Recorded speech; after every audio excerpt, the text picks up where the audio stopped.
This is an interview I did with Alexa from Zero Shoes. Enjoy. 1, 2, 3, 4. I was born to run.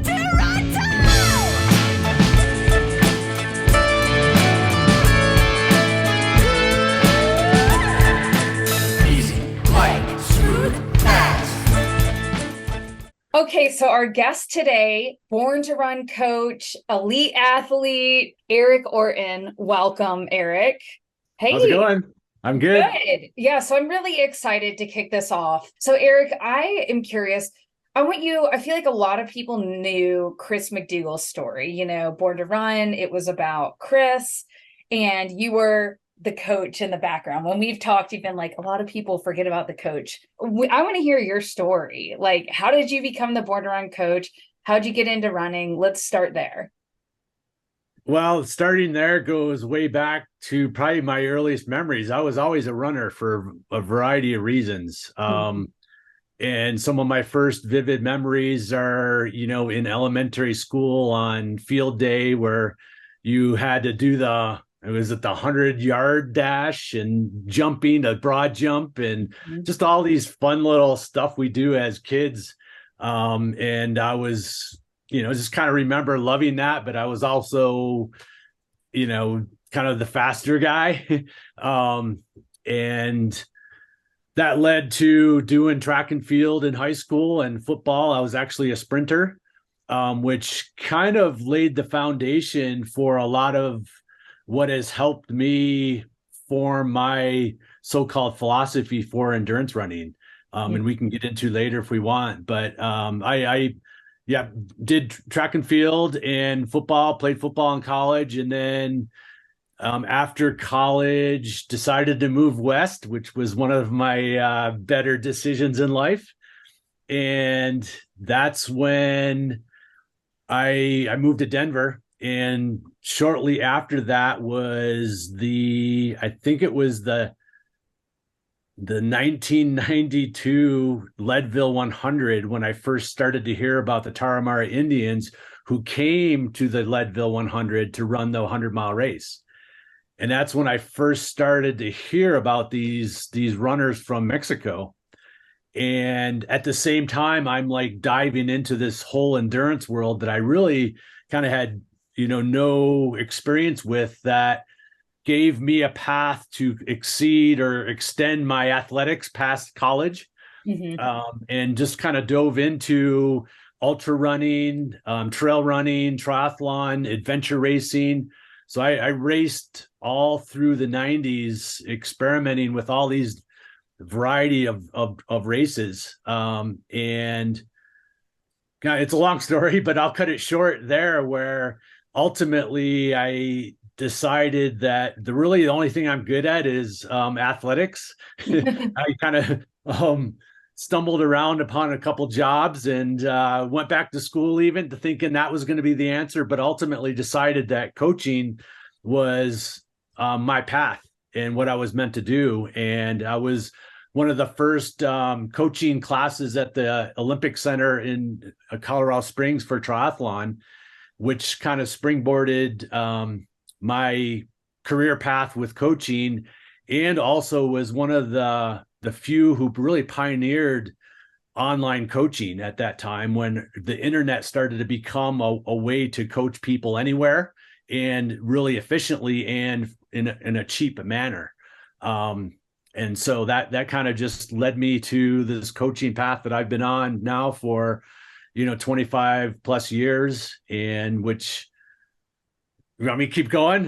This is a long story. Which also ultimately led to Chris McDougall being commissioned by Men's Journal magazine to do a story on my coaching, which is when we met, which ultimately became that next path down the Born to Run route, and how we eventually hooked up to not only coach together for Born to Run, but also go down to the Copper Canyon and race together. Yeah, so I'm really curious when you heard about the Tarahumaras in the 90s, and they were probably running barefoot at that time, right? And maybe the shoes were not quite the way they are now. So did you watch them or hear about them at Leadville, or like when you saw Chris and then just be like, I'm taking off my shoes and I'm doing it? Or did you start researching and studying a lot? To be honest, back then, what was going on? You got to remember, there was no such thing as this back then, Oh, true. and there was no internet back then.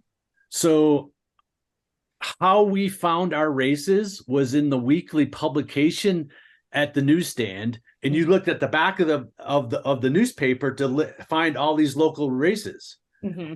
And you're also reading in print about the races.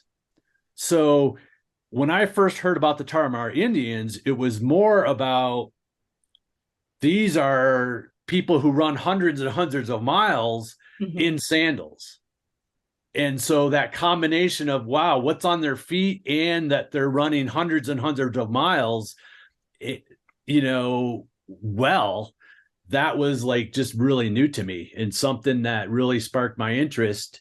From just at that point, it was more out of, I want to be like them more than anything, and this lifestyle part of it, as far as outside of the performance end of it. So, so that was also part of the mystique about these people, because you couldn't just go on the internet and read about them. It was like you're hearing little bits and pieces of them, and you go to the race and they would race by, and that's all you'd see of them. So it was this mystique that I think started creating some of the real kind of, I want to be like them, because there wasn't a whole lot of information about them. That makes sense. So when you went down there, that was really, I mean, obviously the internet was a little bit more popular, I think, then, because what year was that in, prior to 2009, like in 2008, or? We went down in 2006. 2006. Okay. Yeah. So you go down there and you had your regular shoes, like. Yeah. So, I had, prior to that, so I'll back up a little bit. So I became a full-time coach in 2002.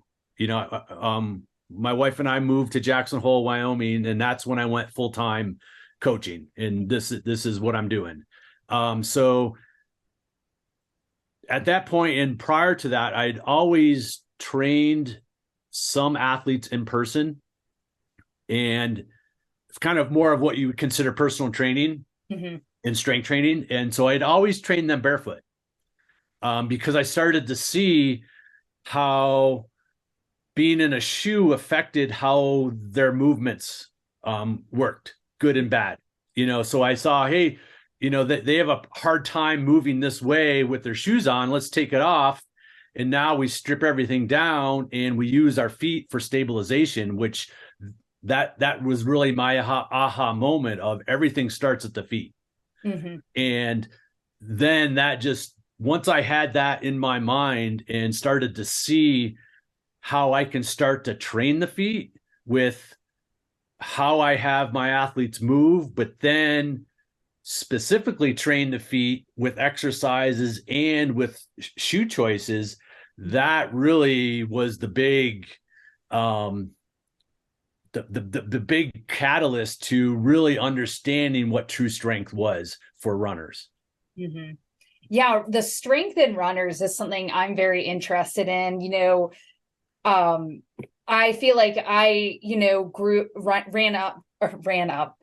I grew up running and did, the mile fun runs with the family. My mom was a personal trainer. So I actually, for like a young runner, was probably doing way more strength than averages. Like in cross country, they would have you do a few moves before your meet, but like no structured, like, hey, let's work on glute and hip stabilization. Let's practice with your feet. And then it was like everyone wanted to wear track spikes for like our track days, but no training to ensure that our feet and our muscles were strong. So like, I remember I never did, but I had a lot of teammates who would get shin splints. And, now in retrospect, it's probably because there were some strength misalignments there.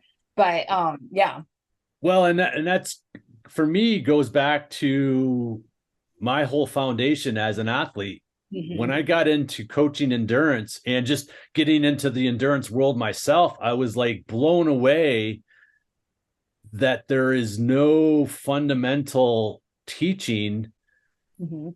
and emphasis on form and strength, because I was a sprinter, and we're talking about hundreds of seconds. So we just whittled that movement down to make up as many gains as possible here in a 10-11 second race. But now we're talking 100 miles or a marathon event, and no one's talking about this, no one's teaching it, when now you're taking tens of thousands of steps. It just blew my mind. And so I'm like, I'm just taking what I know and putting that into the endurance world. And it's still not where it should be. Mhm. Yeah, you mentioned that speed primed you for your endurance training. And it's funny because endurance athletes, and I'll speak as myself, after high school track and field was over, I did not run like any sort of sprints. I was just like, oh, I'm doing half marathons. And then I'm like, oh, I'm going to do a 50K. Why would I ever want to sprint? Like, there's no point, because I'm going to be running for this amount of time. But talk about why it is actually really important fundamentally for whether you're an ultra runner or running like a 10K or something, to have that sprint and speed element. Yeah, I mean, the faster we run, the more muscle fibers we recruit. Mm-hmm. And the more muscle fibers we recruit and use, the more efficient we become. So even though you might be running a marathon or an ultra marathon or any endurance type of race, the more efficient you can become, the more muscle fibers you can train your body to recruit, the better. But that only can take place when you're running really, really fast. And there's a lot of strength that goes involved with that. The faster we run, we tend to have better form. The more elasticity we use, the more muscle stiffness and leg stiffness we generate. All these are a good thing. Muscle stiffness doesn't sound like a good thing, but it's a very, very good thing. And so this really can be amplified by doing sprints or 10-15 second faster runs that are really fun to do, and they don't have to be fatigue inducing like other harder workouts. So we can do them quite frequently. And I want to point out that these are different than what we hear people doing strides. Strides, I think, kind of, it's just a poor word. If I say do some strides or do some sprints, you just intuitively have two different pictures in your head. And so when we, right. yeah, so, I think the purpose is the same, but I think people don't really understand truly what a stride should be. Mm-hmm. Yeah, I feel like in my mind, when we did, I feel like I'm only referencing my high school career, but it's like when I did strides, I would think of it as maybe doing 60% speed and doing really long Right. steps, which is counterintuitive because that means you're overstriding. Right. And Right. whereas, yeah, a sprint, you would want it to be fast but short and quick, and then like landing right under your body. Is that how Exactly. you like, what is, yeah, when you're telling your athletes, is that how you So word it? yeah, when we're talking about this specific purpose, it's a 10 to 15 to 20 second type of effort. So again, very, very short, relatively fast. And for all the reasons you described, everything lands underneath you. We're training that neuromuscular system to turn over your legs very quickly. That also produces lubrication in your body. So, Tell me more about so that. so that, yeah, the faster we run in this environment in this type of way, our bodies produce chemicals that act as lubrication. So now you're going to feel good. Okay. Mm-hmm. And so again, it can be used in that way too, to really keep us feeling healthy. People think, this is going down a whole different rabbit hole, but often people think injuries are recreated by doing speed work, where most times I see the majority of dysfunction and injuries that take place are when we're running slow and easy and long. And so that's the purpose. Another purpose of doing the sprints is that we're training our body to feel good and to have that turnover. And when would you recommend that, if we were talking about a structure for someone of any level, they're not training for anything, like right now, I'm not training for anything. You and I are working on a lot of fundamentals together. And we're starting to add in the speed work. So for a regular runner, what do you recommend as far as when to do it in the run, and then how many times a week to do it? And how can they measure that they're being successful in making a difference? I think the best answer is anytime. And I say that not every day, not every run, but keep it fresh and keep it fun. If motivating, if it feels good for you to do it after your warm up before your long run, go for it. Again, these are not necessarily fatigue inducing, or should they be?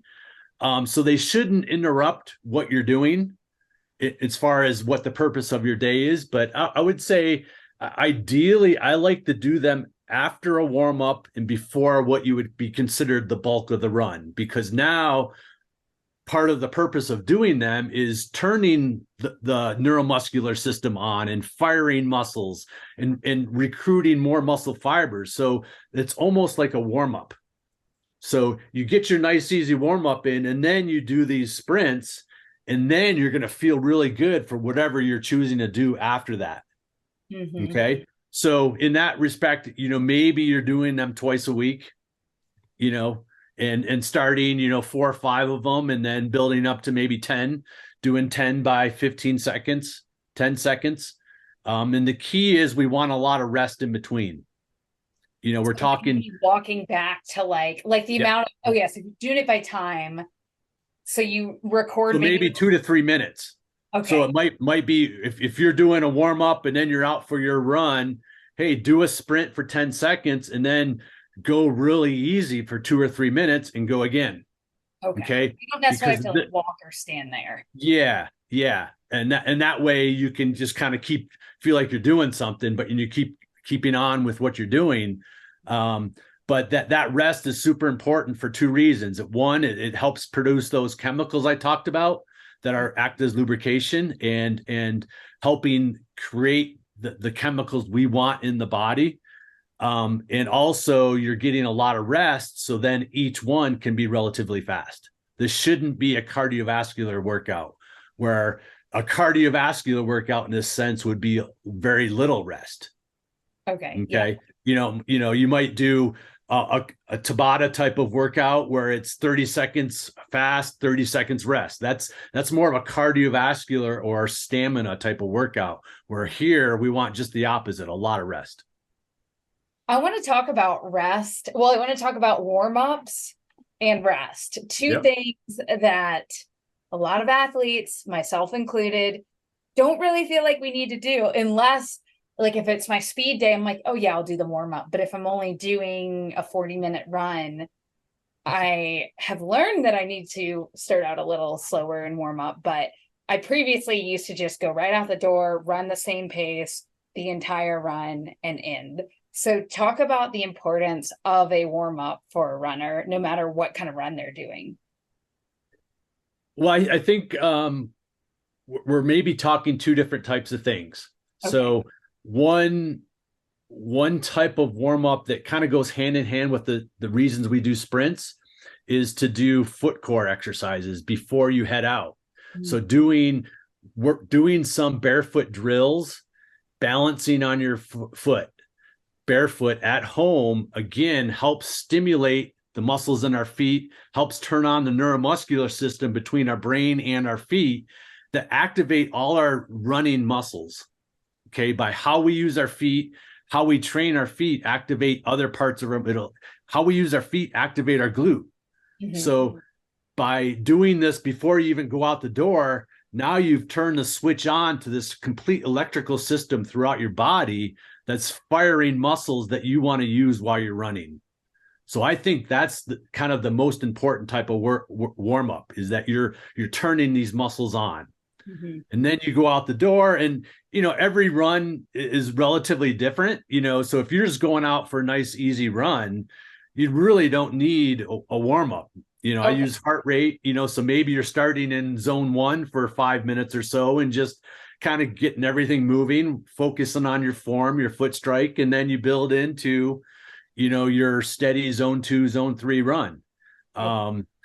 If I'm having you go to the track, we're doing some drills and skills a little bit to, again, kind of wake up the neuromuscular system. So it's more about warming up the neuromuscular system than it being a cardiovascular type of warm up, if that makes sense. Yep, that makes sense. Yeah. And I think I agree. I have it does make sense, just to you need a little bit more doing the foot core exercises, or even we are big fans of rock lobster. Yeah, and, right. Running in place or marching in place. Yep. And I do feel like it does sort of that muscle memory over time. It is connecting my mind so that when I start running, I'm landing right beneath my hips. I'm not overstriding, because I start slow with that, reminding me of how to move. Yeah. I mean, running in place, as is the ultimate drill while you're at home. Take off your shoes and socks, run in place. Now you know how to strike the ground, where to strike the ground, and it's wonderful strength training. Yeah. Okay, so thinking about shoes, and I think we should bust some myths here. Yeah. First off, I feel like I was very nervous to start getting in, because I read these stories when Born to Run came out about starting my natural shoe journey, and just worried that I was going to do it wrong. So I want to first hear your perspective, and then I can share mine of it's not necessarily a quick fix. This is something that's unique to every person, right? And everyone's going to have their own background into getting into running in natural shoes. And you, early on, you really told me your story about, how long it took. So let's dive into that. Yeah, I think starting off, I think it's important to realize, or not realize, but to start changing our mindset of shoes. And shoes are just serving a purpose. And you hear me say it all the time, they're a tool, and so first and foremost, I use the strength tool of a minimal shoe to do just that. Is that this is a strength building tool. Mm-hmm. And therefore, if we're talking about strength, and you were going to tell someone what to go to the gym and what to do at the gym, mm-hmm. it would be different for everybody, right? Based on what they've used to doing, what they're not used to doing, what they have done. So everybody's going to come into this from a different background and ability. And I would say that the exciting part is that most runners out there do not have the strength to run in a natural shoe for more than 5 or 10 minutes at a time. And that might sound like a negative, but that's a great opportunity for everybody out there listening, is that if we start to see a minimal shoe, or what I like to call a natural shoe running, this is a wonderful, wonderful strength training tool that everybody can benefit from. Mm-hmm. Versus saying everybody should run in natural shoes all the time. That's not what I'm saying. Is that use this as a tool at first, and let it build strength, and let it benefit every type of running that you want to do. Mm-hmm. And let's break down for people what a natural shoe is. Some people may be like, oh, does it mean it's made with natural materials? Yep. But there are key elements. So break down the key elements and what they are. All right, using the Zalen for an example. One, We've got a zero drop, meaning the thickness in the forefoot and the thickness in the heel is the same height.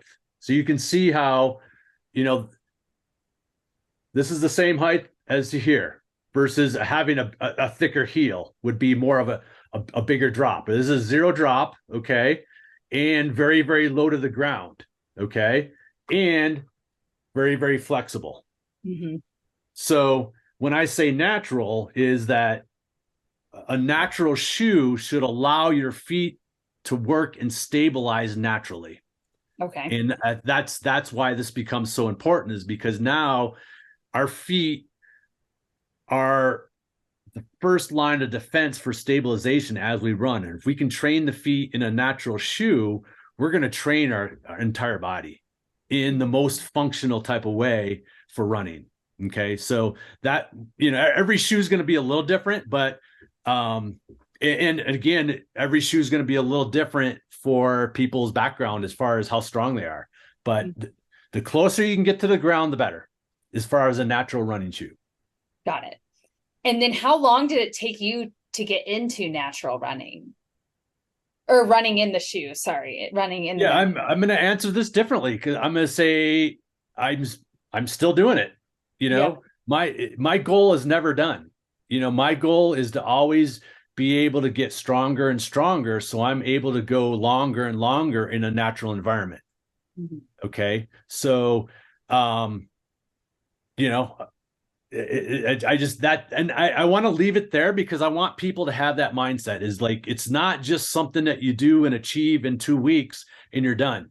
See it as a lifelong form of strength training. The further we get away from the ground, the more we are not able to stabilize. So if you're wearing a big shoe, that might provide some comfort, but you're not able to stabilize your body very well. And what does that do? That creates tight hip flexors. That creates tight IT band trouble. That creates shortening of your Achilles. So the further we get away from the ground, the less optimal we are using our body naturally. Take yourself to the beach, right? What would be more if you had to go run 2 miles, would you want to do it in soft, deep sand or hard, wet sand close to the water? You want the hard, wet sand, or would you rather run on dry dirt or mud? Right? Okay. So our feet crave stability. They want to be stable, and that creates stability all the way up through the hip. And so again, the further we get away from the ground, the more we're not able to stabilize. Is there any other movements that runners could be doing before or after a run, or like on off run days, that can help them, so when they are running, they're feeling those benefits as well? Any type of jumping and hopping is wonderful, wonderful strength. And we can get into why, but again, it's a fun, creative way to develop the most functional type of strength that we need as runners. And I think there's so much bad information out there with social media of all these exercises that we can go do in the gym that really aren't, we're just wasting our time, really. And for example, core, okay? The best form of core strength training for runners is hopping, is running, is jumping, because we're training our core to fire when it needs to fire.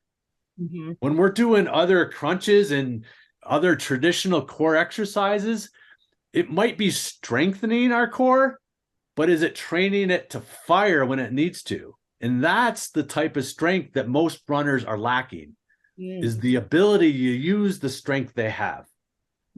And that's where jumping, hopping, one of my staple exercises is just hopping on one foot, barefoot.